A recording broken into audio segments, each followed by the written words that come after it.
Hindi pa... Hindi pa tapos yung kaso ni Sam Ignacio. Umamin na si Ted, hindi ba?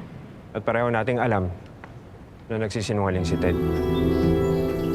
Sa tuwing tinitingnan ko si Eli, nakikita ko na siya ang nagbayad sa mga kasalanan mo. Di ba pinili ko pa rin na maging asawa mo kahit na matagal na kitang hindi mahal?